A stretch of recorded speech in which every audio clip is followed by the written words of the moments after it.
አሰህ እናንተ እንዴት ደስ እንዳላኝ ይሄ ነገር ለሁላችሁም ደስ ብላችኋል ብዬ አስባለሁ። ምክንያቱም ትናንትም በዛው ልክ ሩታ እጅጉን ደስ አስደርጋኝ ነበር። ዛሬም ደግሞ ደገመችው ማለት ነው። በቃ እዚህ ጋር ሄርሜላም ሴት ናት፣ ሩታም ሴት ናት። ልክ ብላለች። የምሬኔን እኔ እንዴት ደስ እንዳለኝ ማለት ነው። ሄርሜላም መጎዳት የለባትም፣ እኔም በዛው ልክ። ስለዚህ እስከ መቼ ነው እኛ በተስፋ አንታን የምንጠብቀው? እኔ በራሴ ህይወት አለኝ፣ እንዲሁም ደግሞ ሄርሜላም የራሷ የሆነ ህይወት አላት።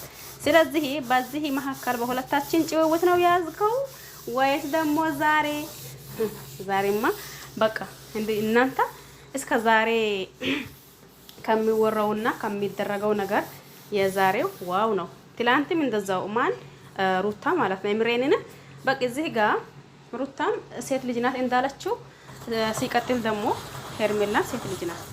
አይ እኔ እኮ አሁን አንዳችሁም አልፈልግም አላልኩኝም። ትላንት እኮ ሰምታችኋል ብዬ አስባለሁኝ እንትን ላይ ማለት ነው ሄርሜላና እንዲሁም ማን ነበር ሄርሜላና ብዙዬ እንዲሁም ዳኒ የመጡበት ቪዲዮ አይታችኋል ብዬ አስባለሁኝ።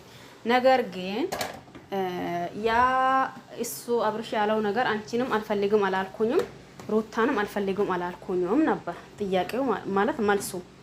አሁን ደግሞ ዛሬ አይ እንግዲህ ይሄ ነገር ይበቃል፣ እኔንም አልፈለኩም ሩታንም ማለት ሄርሜላንም አልፈለኩኝም ሩታንም አልፈልግም ማለት መልስ ሊሆን አይችልም። ዛሬ ትክክለኛውን እውነታውን መስማት እንፈልጋለን ሁለታችንም። ሄርሜላም በዛው ልክ እኔም በዛው ልክ ወደኔ ስትመጣ እኔ ወደኔ መጣህ ብዬ ተስፋ እያደረኩኝ ወደ እሷ ስትሄድ ደግሞ እሷ መጣ ብላ ተስፋ እንዳደረገች አንቀጥልም። በቃ የራሳችን ህይወት አለን። ህይወታችን በስተክክል እንድንመራ ያንታን አላማና እንዲሁም ደግሞ ሁኔታህን ማወቅ እንፈልጋለን። አሰይ እናንተ የሩታ ንግግር ደስ ያላችሁ ብቻ እናንተ ማለት ነው። እኔ የምሬን ብዙ ጊዜ እነግራችኋለሁ። በነገራችን ላይ ምን ይላለሁኝ ሩታንም ወደድኳት ብዬ አላስመስልላትም፣ ሄርሜላንም ጠላኋት ብዬ የሌላት ነገር አላወራም ሲላችሁ ቆይቻለሁ። ታቆኛላችሁ። በነገራችን ላይ ሩታን ስለወደድኳት ብቻና ብቻ ጥፋት ስታጠፋ ልክ ናት የሚል ሰው አይደለሁኝም። እንዲሁም ደግሞ ሄርሜላንም ስለጠላኋት ብቻ ጥፋተኛ ናት የሚል ሰው እንደሆነ ማለት ነው። ገባችሁ አይደል?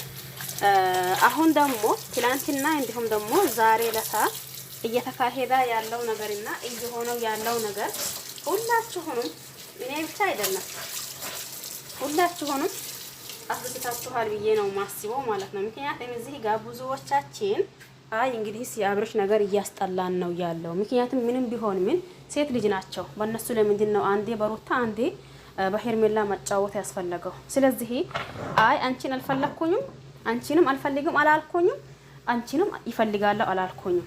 ይሄ እኮ መልስ ሊሆን አይችልም። ገባችሁ አይደል? ሩታም የራሷ ህይወት አለኝ የምትል ህይወት መኖር ትችላለች። ሄርሜላም ደግሞ በዛው ልክ አንድን ሰው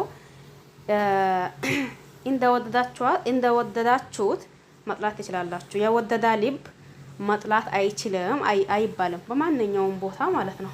ገባችሁ አይደል? የወደዳ ልብ እንዲሁም ደግሞ የተጎዳ ልብ ተጎድቶ እንደማይቀጥል የወደዳም ልብ ደግሞ መጥላት እንደሚችል ሁላችንም እናውቃለን አይደል? አንድን ሰው አዎ ከልክ በላይ ልታምኑት፣ ከልክ በላይ ልትወዱት፣ ከልክ በላይ ለዛ ሰው ልታስቡ፣ ከልክ በላይ እንትን ልትሉ ትችላላችሁ። ገባችሁ አይደል? ነገር ግን የወደዳ ልብ እንደሚጠላ